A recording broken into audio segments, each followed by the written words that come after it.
Today we are talking about Dark Winds Season 3, Episode 2. Welcome to Screens in Focus, the podcast where we talk about TV and movies. I'm Diana. Renee is here. Hi, Renee. How are you? Hello, I am wonderful. How about you? I'm doing great. I am geared up for Episode 2.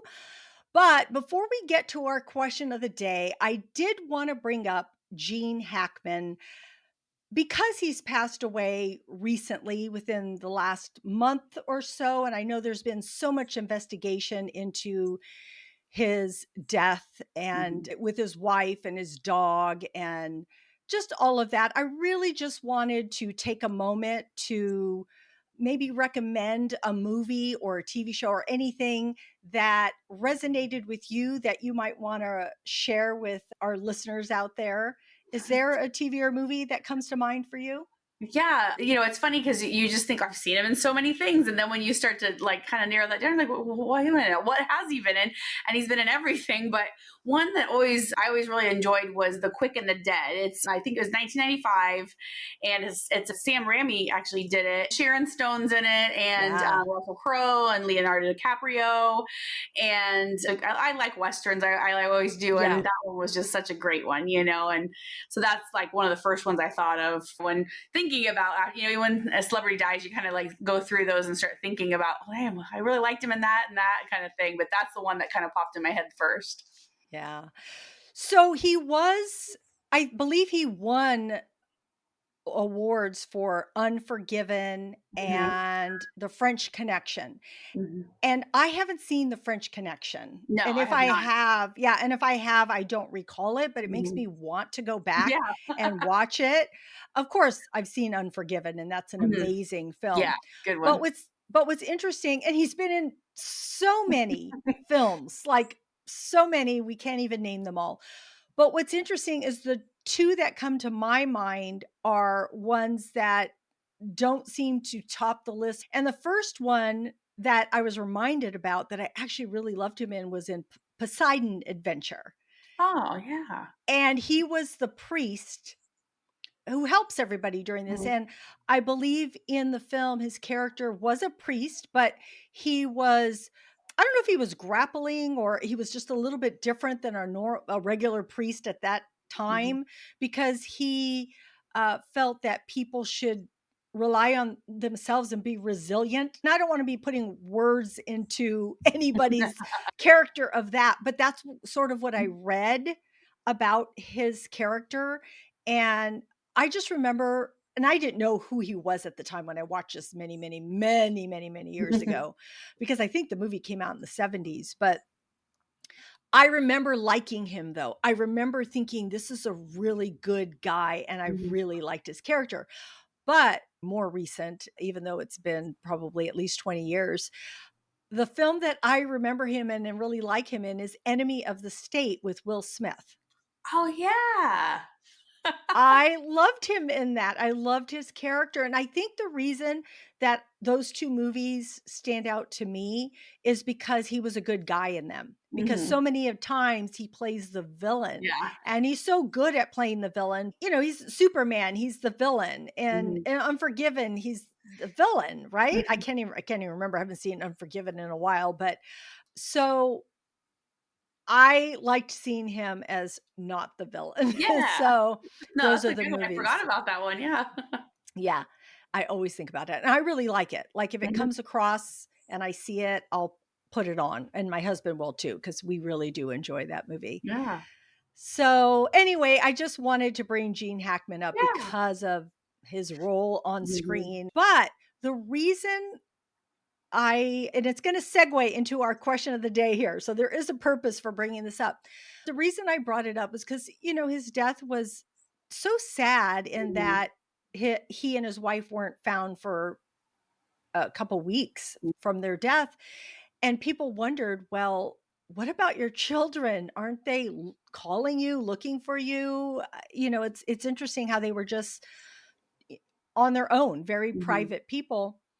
And I had read where he had written that his career had really been a priority for him. Mhm. and that his family suffered because of it. And maybe his family, his children, even though they were on speaking terms and such, maybe it would not have been as estranged if he hadn't been this famous Mhm. actor in all these roles. So, and the reason that that segues into this is I was thinking about Joe Leaphorn and his wife and how often she has told him to back away from investigating something or to step away from something. And I have a feeling about that, but I'm going to share it with you later. But that is what prompted this question of the day to you, Renee, and to everyone out there listening. So that question is, should Joe prioritize his family's concerns over his duty to the investigation? Or is his commitment to justice more important? All right. Interesting. Yeah. Yeah. Because I have my thoughts. I can't wait to hear your thoughts. And we're going to answer that later on. But right now, we're going to dig into episode 2. So I would love to know, Renee, what was your overall thought on this episode? I loved the first episode, but this one was better. I mean, I love how the suspense just keeps building. It's like, what is going on with all these, you got all these characters all over the place and things happening that are very exciting, and you're scared for them and all this stuff. And it's just very, very good. And I love that it's leaning so heavy into the supernatural and the different like folklore and things like that. It's just really like, again, exciting to see where that's going to. And this episode we learn a lot, we learn some more, and it's Yeah. just kind of gradually coming, and we're only in episode 2, so it will be interesting. But yeah, I love that and everything. And then I love that we got to see Bruce Greenwood already, Yeah. another great addition to this season. We've got several new, the new cast members that are kind of exciting to have in the story. So yeah, very good episode. I thought it was really good too. And I love that they're building on episode 1. Mm-hmm. Sometimes you get one episode and then the second episode, it's somewhere different or it's a different perspective or something else is happening. No, I am glad how this is progressing. I Mm-hmm. love what we got in the first episode, and that episode 2 is building upon that. Mm-hmm. And yes, like you said, the supernatural stuff or the folklore that's happening, whatever it is, which, we're all dying to know what is it, but it's so intense and it's scary and it has you guessing and we're wondering what's happening. And I also really appreciate how it's sort of these two main storylines. We have Mm-hmm. Nesta Okada's murder that they're investigating, and then on the other side, Bernadette dealing with human trafficking, how Bernadette is dealing with that aspect of it too. So we get to see two different things happening, and it keeps me wondering, are these going to collide? Is this going to Mm-hmm. come together? And when is it going to come together? When are we going to see it? Okay, so let's jump into what you thought any of the highlights were in this episode.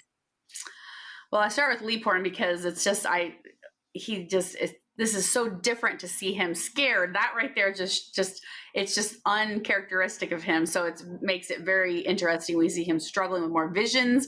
He sees AJ Vine's frozen head. Like he sees him, and then at that same in the morgue there when he was looking at supposed to be looking at Ernesto, he Yeah. saw that vision of his face, and then the creature is behind him, and we saw his silhouette there in the thing, and it's just crazy to see how frightened he is of all of this. And that is just it's just a very different characteristic for him.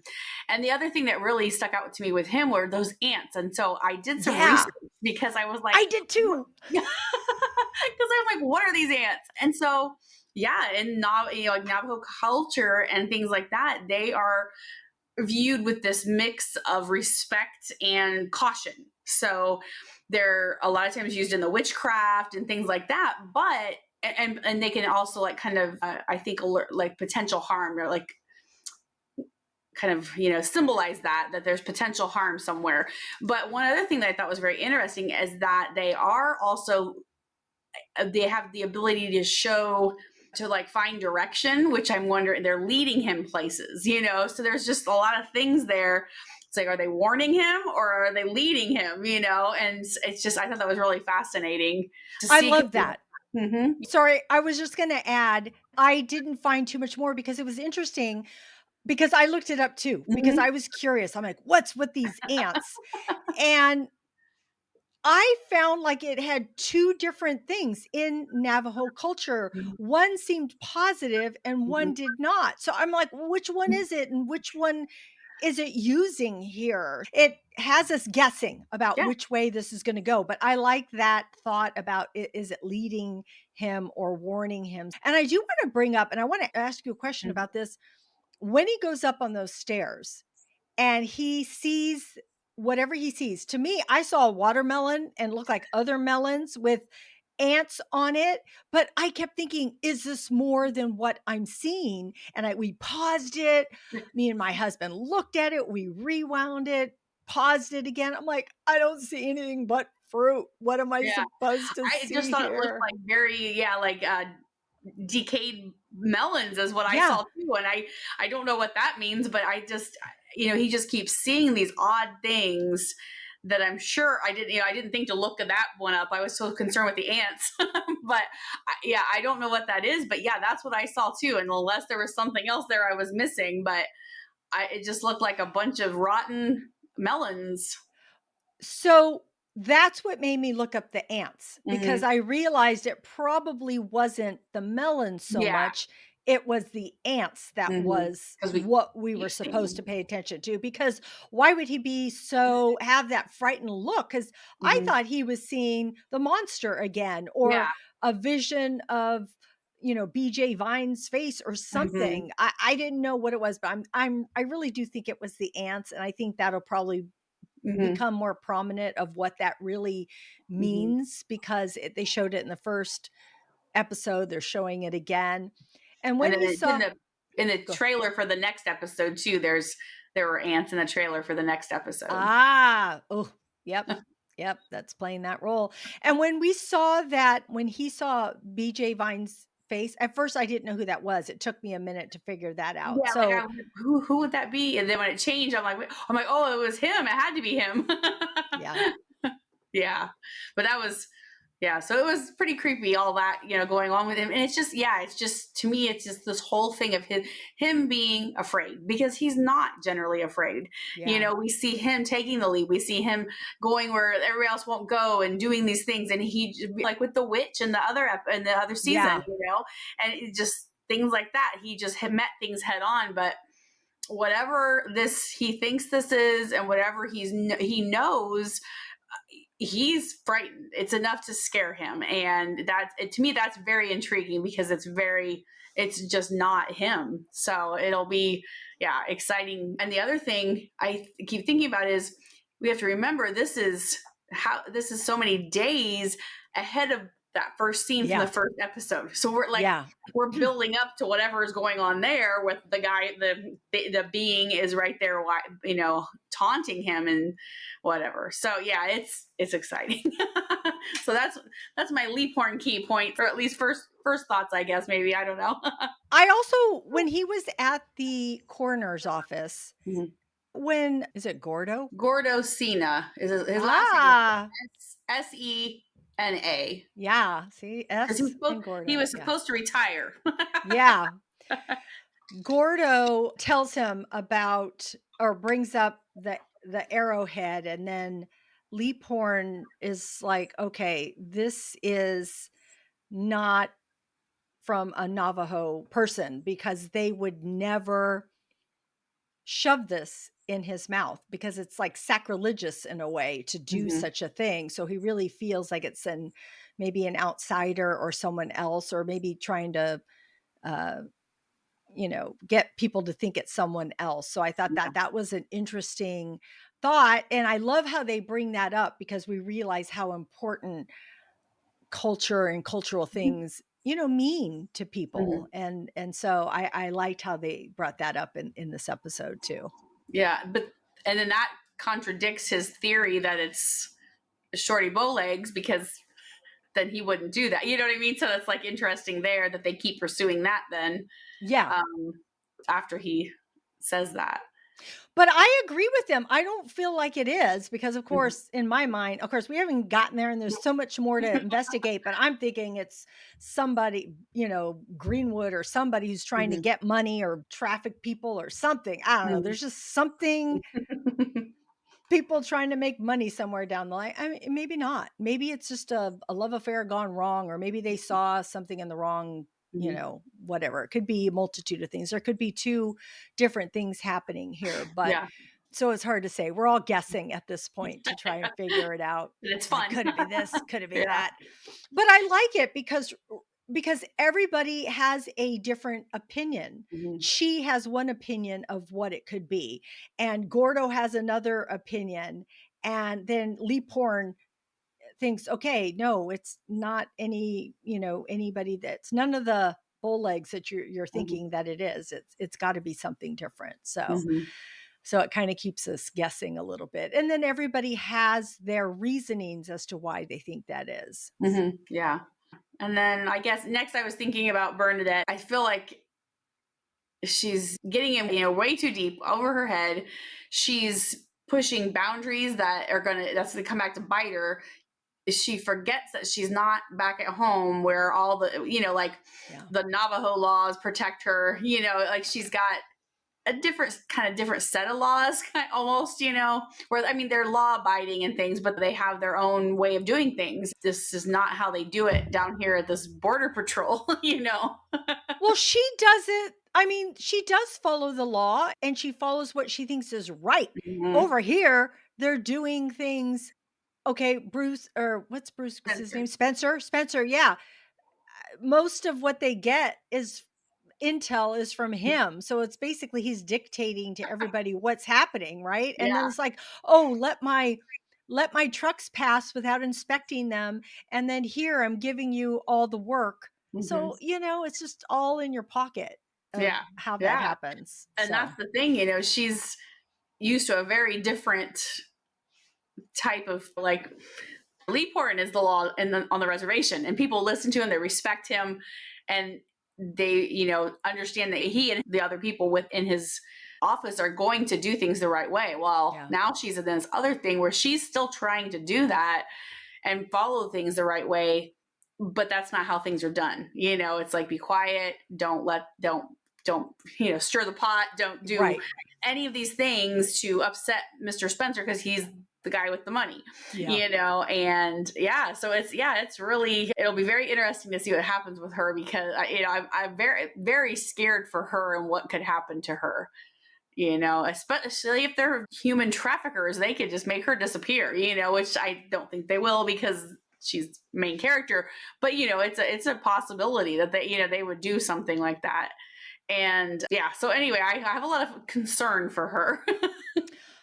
Yeah, I do too. And when she was up at the end, when she was checking out that one rig and she got up there, and Budge, But that yeah. new character, Roberto De Baca, who, when he was looking, all of a sudden he was right there. She's kind of like, oh my gosh. And she still went up. So she's fierce, Yeah. right? She's not, and I'm thinking, okay, it's not like, I mean, you have like rifles. I don't know if she had a gun. She has an actual gun pistol. Oh, yeah, she does, right? Mhm. But I don't know. It's not the same. I just feel like two guys there. And yes, you are border patrol and you do have a gun, but I don't know. These guys, But we saw especially. what Bud did at the beginning of the episode, so Yes.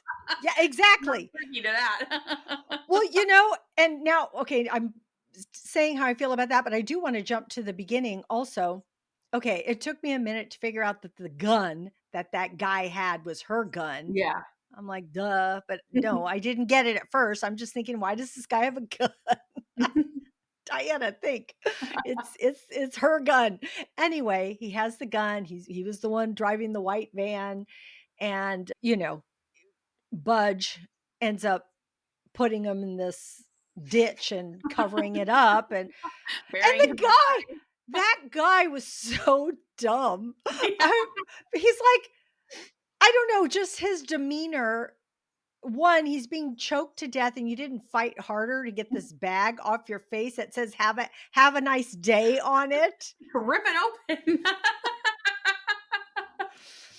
And then and then when he's in, being buried, he's like, "Budge, Budge." Like, Dude, he just put you there. He tried to suffocate you. I don't think he's gonna be any help. you'd think he'd get his boots up against the glass and knock it out or something, right? Yeah, you would But think, but but I suppose that's why he's an underling, and they hire him to do the grunt work. exactly. I do want to mention that Budge is played by Raul Max Trujillo, and he is in so many things. And he was in Mayans MC, which Oh, is one of okay. my, I love that Yeah. show. He was in there. He's in so many things. I heard that he has been with these other actors in other TV shows and movies, and they all kind of know each other Mhm. from that, which I think is just very, very Mm. cool to know Yeah, too. that's And awesome. I'm glad to see him in this, and Mhm. he's really good and scary. Man, is Yeah. he scary? So Yeah, he is. So then I guess now we're up to Chi, and in my notes I typed that he's struggles with his past as he's trying to forge his yeah, future, and it's this constant battle for him.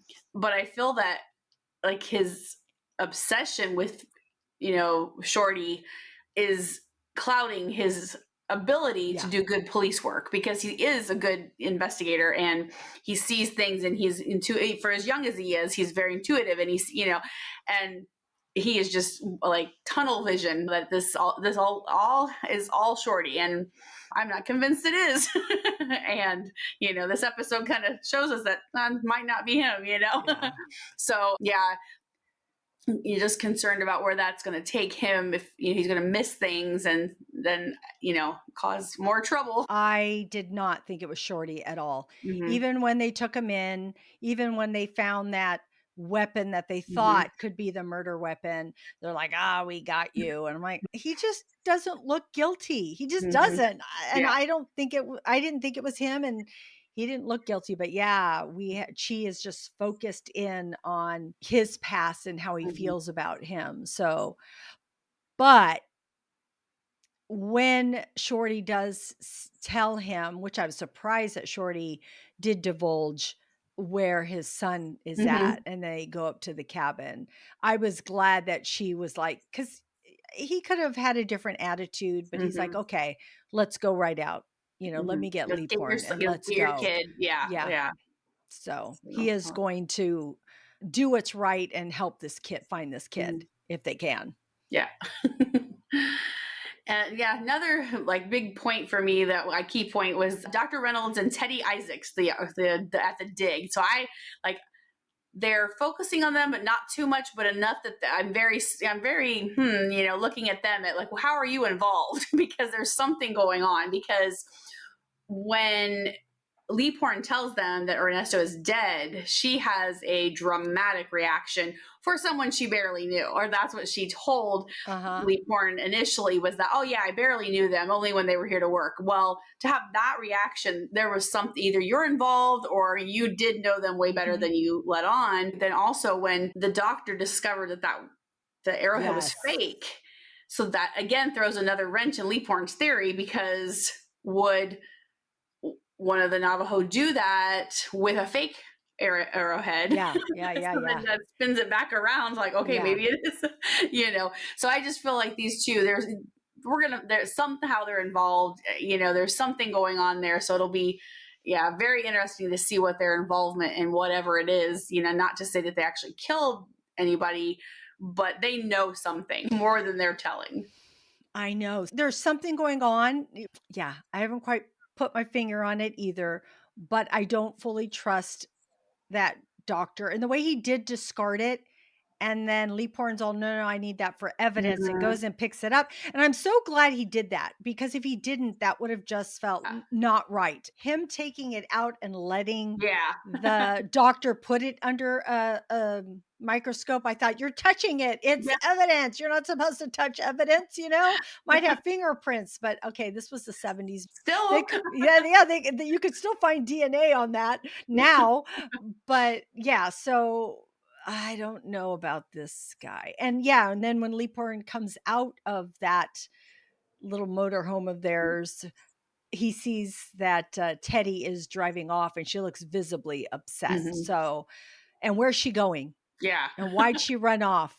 Yeah, Is because she she doesn't she's know anybody. It's like she's not from there. She doesn't know people. It's yeah, yeah, yeah. There's definitely something going on. yeah. We'll have to find out. Okay, so what about Agent Washington? She is like the last FBI agent. He was very in your face. He was very, I'm here, I'm doing my work, I'm here, I'm gonna get in the middle of all this.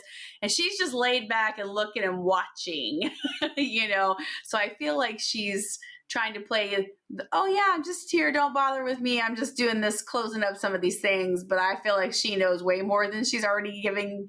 And, I don't know what she'll discover, but it'll obviously do something. I don't know. I really am just torn with what's going to happen with her, but it's obviously something or she wouldn't be included in the story. But yeah, Exactly. but she's playing her role much differently than the previous FBI agent that was stationed there. Well, it's so funny. She tells Leaphorn, "Meet me or come into my office." And I'm like, "Isn't this his precinct?" Yeah. It was so funny. Like, she has this office, and I'm thinking it was just a little room that she took up. But, it's interesting. How much does she know? Because she's playing the FBI agent as if I know something, but I'm only pretending I know a little bit and feeding it to you to see your reaction. Hmm. That's what I feel like, 'cause the way she speaks is like, I know more than what I'm saying, but I'm waiting to see if what you have to say about it. But Leaphorn is also knows how to play it, and Hmm. at least for now. And so he is just playing it very coolly and just not really giving her too much of an answer. Hmm.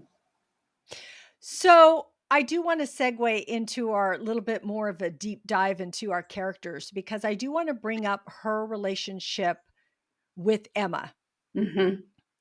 And when Leaphorn comes back and he sees them talking to each other, and I'm sure he's thinking, great, this is all I need now is for them to become Yeah. buddies. And Emma's all, oh my God, she's so nice. And she's an FBI agent, and women, there aren't that many FBI agents. I think there was only two in the 1970s. And just looking up to somebody like that and admiring somebody like that. And of course, she invites her to dinner, and Leaphorn's all, "Why did you do that?" And she's like, "Oh, because that's a nice thing to do."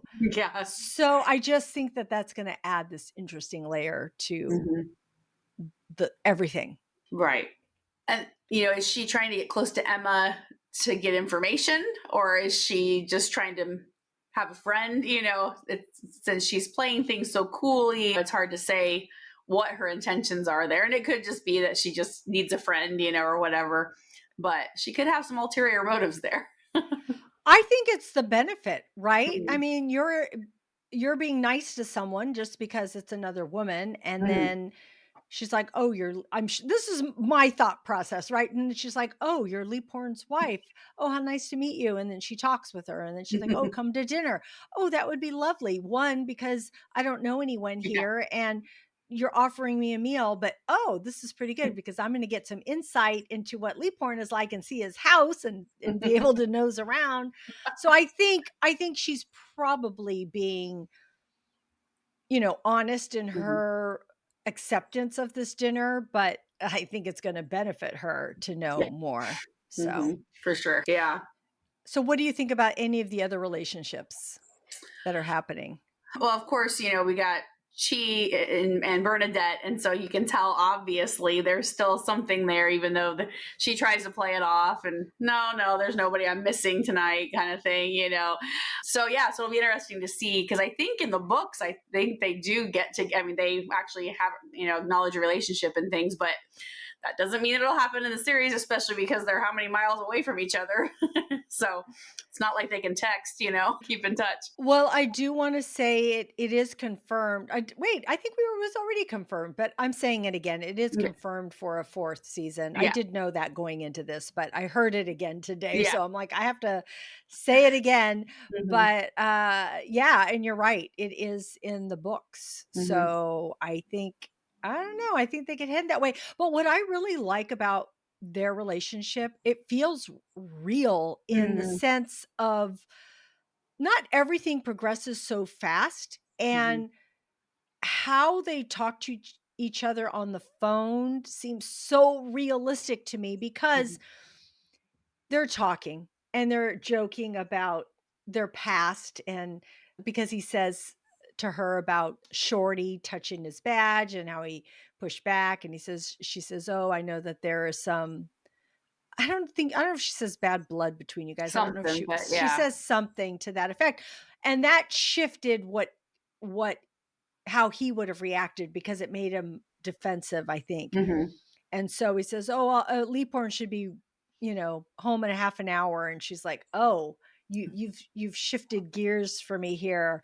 And so then she had to kind of change the tone also. But then she does add, "It was really great to hear your voice." Yeah. And there's so much unsaid when they talk, but that chemistry and that caring for one another is definitely there. And then also when she was dancing with, I think his name is Ivan. I'm not Yeah. It's like uh, I forget how the last name. It starts with an M. I agree. It starts Yeah. with an M. Which his name So is the actor is Alex Munoz, Moraz. Yeah. is it Munoz or something? Yes, I think that's Ivan what it is. Munoz. Now that you say that.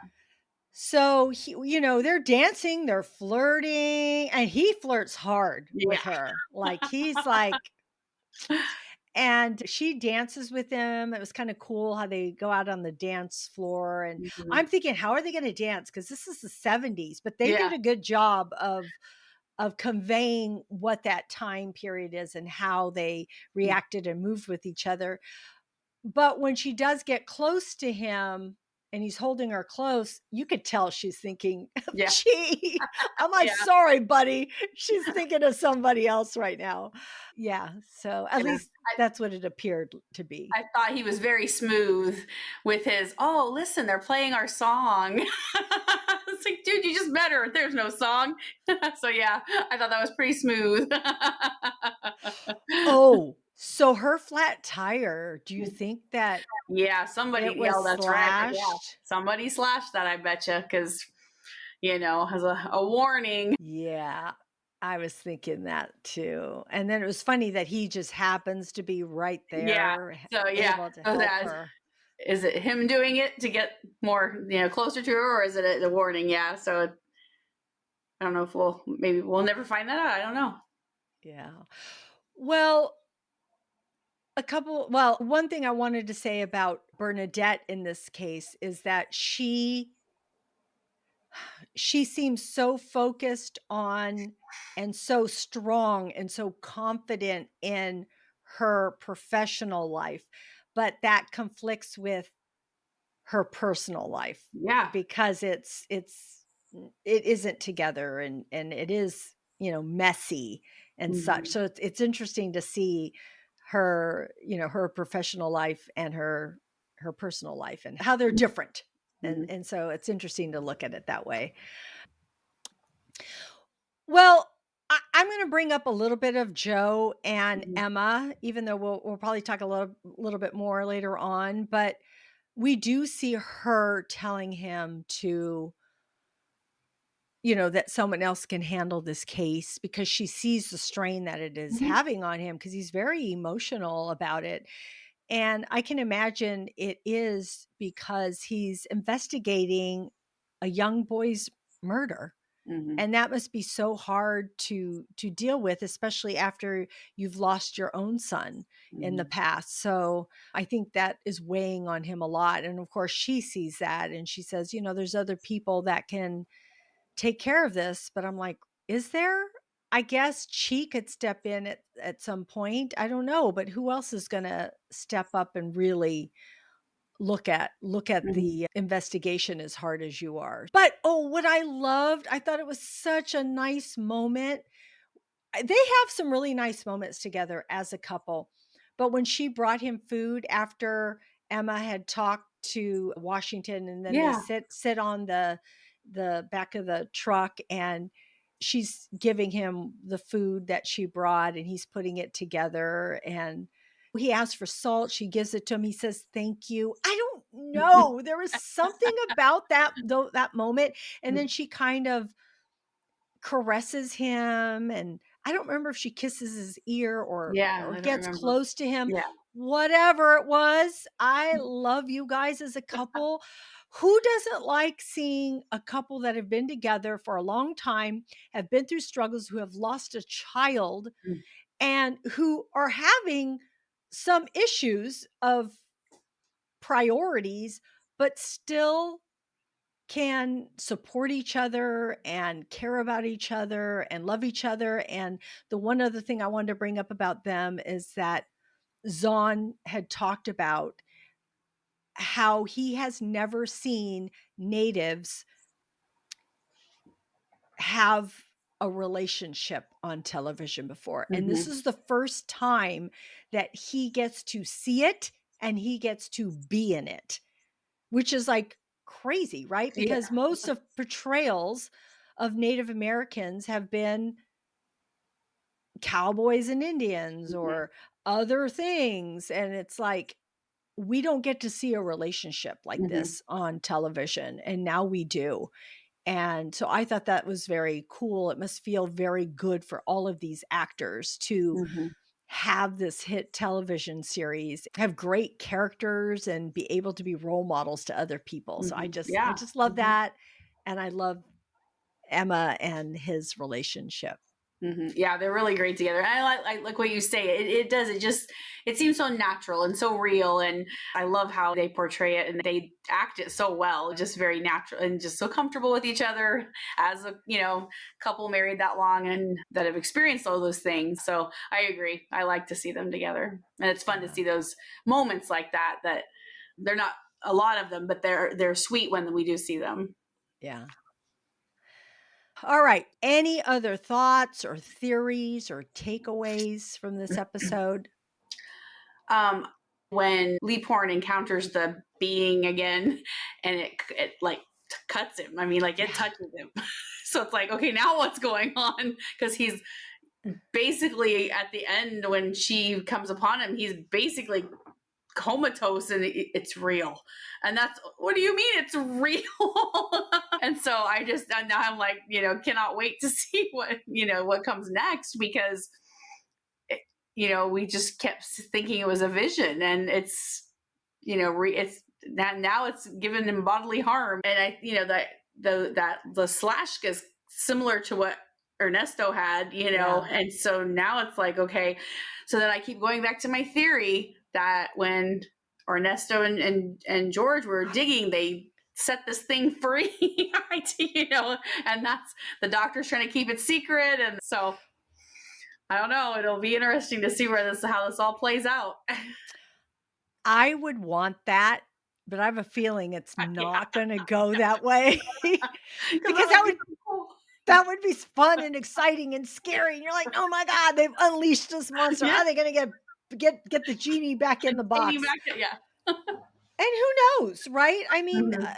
we saw how things played out for Bern when they I don't know if they actually took her hair or not at that Mhm. point, but with that witch lady and Yeah, everything that happened, now she got that spider to go up that other woman's neck, and so yeah. things happen. Black magic happens. So whether that's in play here or not, I don't know.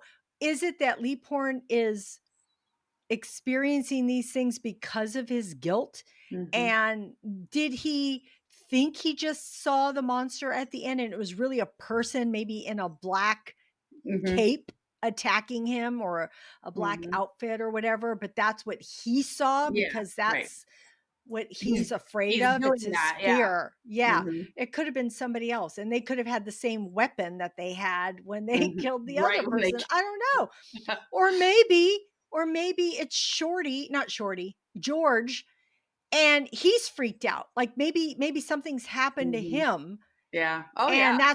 that's why he killed Ernesto, and now he killed this person. Maybe it's not his being, or maybe he's Mhm. possessed. I don't know what's happening here. Something's happening. Mhm. Or it doesn't tie back to Mhm. human trafficking and Spencer and all of that. So, Mhm. There's so many ways it could go. yeah, it's so many ways it could go. There's so many things, but it was scary. I Yeah. was scared, and then I thought, "Oh, is this gonna segue in?" Because 'cause they're out in the dark and they're at a remote place, so I thought, "Is this gonna segue into is the 3rd episode gonna be what we saw in the first one or not?" I Yeah. don't know if they're Yeah. there yet, Sure. but the Yeah. setting feels like it could be, right? Mhm. Yeah, very well could be. So, yeah, I don't know, there's so much to ponder here. There was something, oh, I know, about Spencer. I did wanna just bring it up because Bernadette does find the white van. Of course, the plates have been Mhm. changed, and then they open it up, and of course, it looks like it's been used Mhm. as a vehicle for work. They gotta put stuff back on it. But she saw that symbol, Mhm. that ranch symbol that the, little girl had drawn, Mhm. right? Isn't that what that was supposed to mean? Yeah, she drew it and as a kind of a clue, but at first Bernadette didn't know what it was, but then Yeah, she matches it up to that Spencer. yeah, S. I can't think of what his last name is. Then Spencer must be his first name. But yeah, that's what it. yeah. Yeah, the little girl was giving her a clue to that. So all these little pieces that we have to tie up together. And of course, that Budge guy is probably because, we've seen him at the beginning and we've seen Mhm. him toward the end. And I'm sure he's the head honcho who's Mhm. doing all of Spencer's, I guess, dirty work. Mhm. Um, for him. And maybe that's why they got rid of that guy, because he was a loose end, because he was the one driving the Mhm. white van, because I couldn't figure out why they were killing Mhm. him, but there was a reason. And I wondered if it was because the girls escaped. They were Yeah. in his care, and he let them escape. So I wondered. That's kind of what I thought initially, but that makes sense also. Well, this episode was so good, and I love how it weaves personal relationships and professional Mhm. duties and these supernatural elements. It's everything that I love. So it enriches the narrative here and the character development. Mhm. So, in saying all that, I do want to get to our question of the day, which is, should Joe prioritize his family's concerns over his duty to the investigation, or is his commitment to justice more important? What do you think? I can't even imagine having to choose to make that choice. But Yeah. he's to that point where his wife is begging him to pull back because this is so emotional and there's so much going on. And I honestly don't know what the answer is because I guess I mostly feel that his job, he's agreed to protect and serve. He's agreed to do these things, that has to take precedent because it's the greater good kind of thing. It's more than just one person, his wife, or whatever.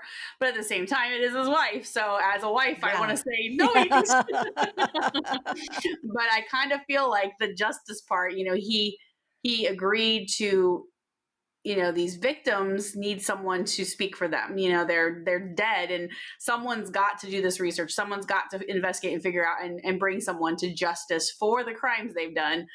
So I'm leaning towards that, but the wife in me wants to say no, he needs to be with Yeah. his wife.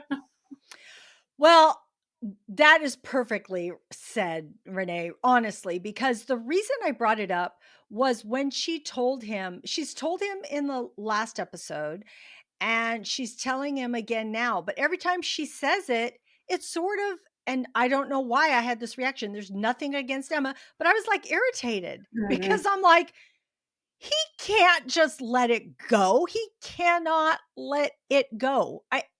This is his job, and even if it wasn't his job, he's protecting or investigating a child's murder. And I realize she's just saying let someone else take the lead. That's all she's saying. She's not saying give up, get out of Yeah. there.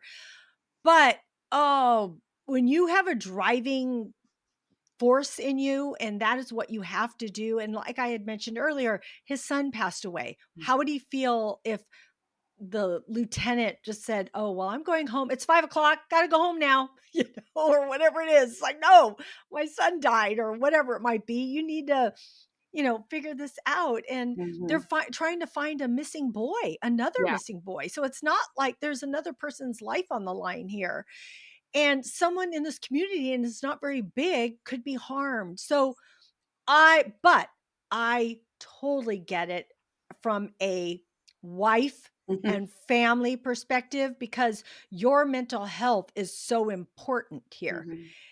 And so it makes 150% accurate what she is saying Mhm. as a person in regular life. But this is TV life. Yeah. And in TV life, no, he can't.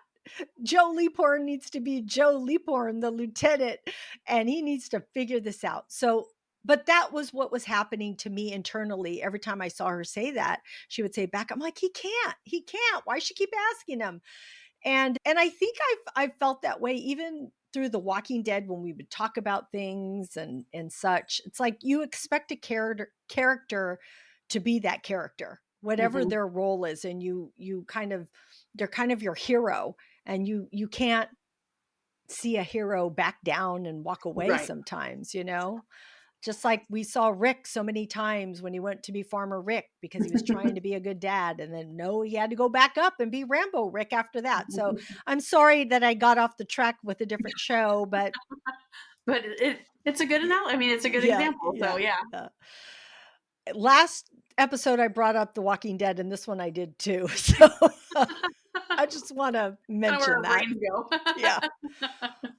But anyway, so that is how I feel about this, Mhm. because character Joe Leaphorn needs to be the lieutenant here for now. But hopefully he gets, after this case is solved, maybe him and Emma should take a bike ride on that bike of his and just take a little vacation, Yeah. just them two.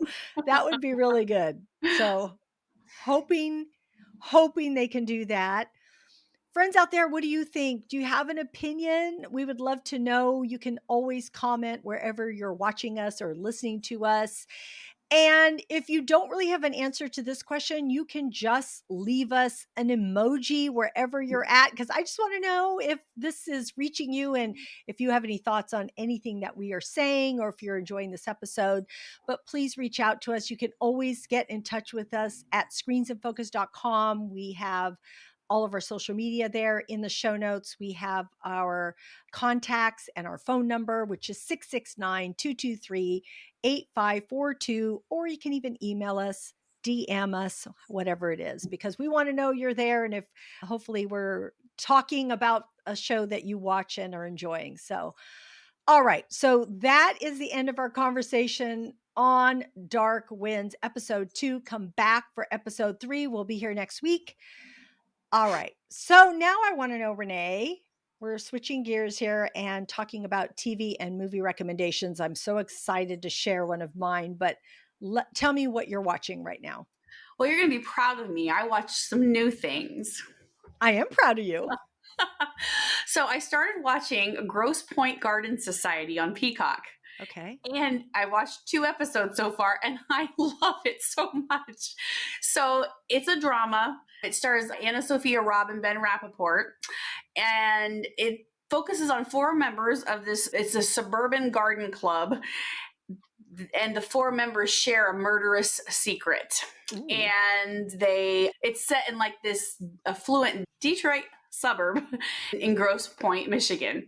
And so, like I said, I'm only 2 episodes in, but it's really hooked me in so far, and it's a lot of fun. It's all these 4 people, but then it's their either spouses or girlfriend, boyfriends, or whoever they are, and all this drama in their lives. And just, yeah, it's so much fun so far. And Awesome. then I watched this one a while ago, but I don't know if I ever got to talk to with you about it. The Madness on Netflix. Have Love you watched it. that?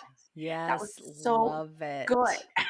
So if you guys haven't watched The Madness, it stars Coleman Domingo, and he portrays a media pundit who he happens upon a murder and then gets accused of it and has to like get himself, like, he has to clear his name basically. Yeah. And it is it's a thriller. It draws you in and you're just like, I've got to fight next episode, please, because you've got to find Yes. out what's going to happen. So well done. So that one's another good one. And then I was so excited for School Spirit season 2 on Paramount Plus. And it's sometimes I just am very juvenile, and I like young adult books, and I like I like it these too. teen shows and things like that. So School Spirits, it's a teen show. It's about this group. There's adults in it and things, of course, but the main focus is Maddie. So she is Peyton List, plays Maddie, and she finds herself stuck in the afterlife, but she's stuck to the confines of her school. She meets other people who are stuck in the afterlife and they can't leave the school for different reasons. But it basically, she's trying to figure out about her own mysterious disappearance, basically, is what Yeah. So, and then it flows into season 2 and some more happen. But it's fun. It's just such a fun series. It's really good. It's very well acted. I like the characters are great, and so I really have been enjoying that one. Yeah, so those are my 3 shows, and then I wanted to see for you, is your movie, like, is your excited one a movie? The one No, that go you ahead. Okay. So I did watch a movie which I was excited to see. It's called The Electric State on Netflix, and it's stars Millie Bobby Brown and Chris Pratt, and then a host of other incredible actors, either as actor roles or as character roles or as robots, like voices of robots. Yeah. And some of them don't show up very long, but anyway, it's really really well done. It's a Russo brothers movie. And then it's written by, I can't remember the 2 name, but the 4 of them have collabed on 2 of the Avenger movies, and I don't remember which ones. So the 4 of them have collabed before and made really great things. And it's basically, she is an orphan, and she finds out that her brother, who she thought had died, was alive, and so she wants to go find him. Well, then of course Chris Pratt comes in a very Guardians of the Galaxy, Star Lord kind of. I feel that's kind of like the same kind of energy this character has, and then they have to like take a journey through this world that's been ravaged by a human versus robot war. So it's just all this, but it's really fun. It's very well done. I really enjoyed it. So those were my ones. Those are awesome. I love it, and I don't get Peacock, unfortunately, so I Okay. can't watch that show, but please, I can't I hope other people tune into that. I do wanna say The Electric State, I started to watch it, I haven't watched it all. I fell asleep, it was really late, and so I Mhm. kept rewinding it the next day to watch it, and I still haven't watched it. It actually got panned by a Mhm. lot of people, so I like that you like it, and what Mhm. I do is I love Millie Bobby Brown. I I love her, and I've heard her on podcasts, and I love her even more. I follow her. So I'm gonna watch the rest of this one way or know. another. So, but just so people are aware that some people didn't really like Yeah. it. So we'll see. But the thing that I'm so excited to share with everybody, and people have probably seen this or seen of it, and it's called Adolescence, and it's on Netflix. It's a limited series, 4 episodes. I cannot say enough about this. Each episode is shot in one shot, no takes, no edits. It's like go, and everybody's acting on point. The cameramen, everybody has got to come together for this one perfect hour long shoot. Like the actors can't flub up their lines, they can't anything. It's like incredible, but it's horrific because it's about I think he's 13-year-old boy that is accused of murdering a classmate. And it really delves into social media, bullying, peer pressure. It's heart-wrenching. It really is. It's a hard watch in that regard. They don't show you anything, but just knowing what families and people go through, and it's heartbreaking, and it's just incredible, and I highly recommend it. It is a British show, just really, really well done. So I highly recommend that, and I'm really excited about it. So watch it. And then on a lighter note, much lighter note, I watched With Love, Megan, which is on Netflix. And this is Meghan Markle, but she has a show where she does crafts and food, and she invites guests over that are famous or not famous, depending on who they are. And they come over, and it's just very inspiring. Like, I tried cooking this weekend. She had a chef on there, and I tried doing some chef stuff. It didn't quite come out like his, but I tried. It was good. Some of my family enjoyed it, but it's just a lighthearted show and I enjoyed it. So there's that. Top Chef is back. I'm watching that. And I did watch Strange Darling on Paramount Plus Showtime. You and I had talked about this, I thought, like that Yeah. when it was coming, Mhm. because is it Kyle Kyle Gallner. Gallner Mhm. is in it. He was in The Walking Dead for one episode, but he is in this. It's interesting movie. It is shot in 6 chapters, and each chapter, it's out of order. Mhm. It's not linear storytelling. So, and it's interesting, and I believe Giovanni Ribisi is a cinematographer on Yeah, this. he is. I enjoyed this. My husband watched part of it and he's all, "I'm out." So he took off. So, I will say it's probably not for everybody, but Mhm. I enjoyed it, and it's not what it seems, but it was an interesting film. So, that's what I have for you. Good stuff. Good stuff. All right. Thank you, Renee. Thank you for being here today. I appreciate you so much. It's always a pleasure. I just thank you for letting me be on because I just love talking all these shows and movies with you. Anytime. You know, I love talking with you, and I love talking Dark Winds with you. I love that Yeah. we both love this show and Oh, are able to yes. talk about it. So, all right.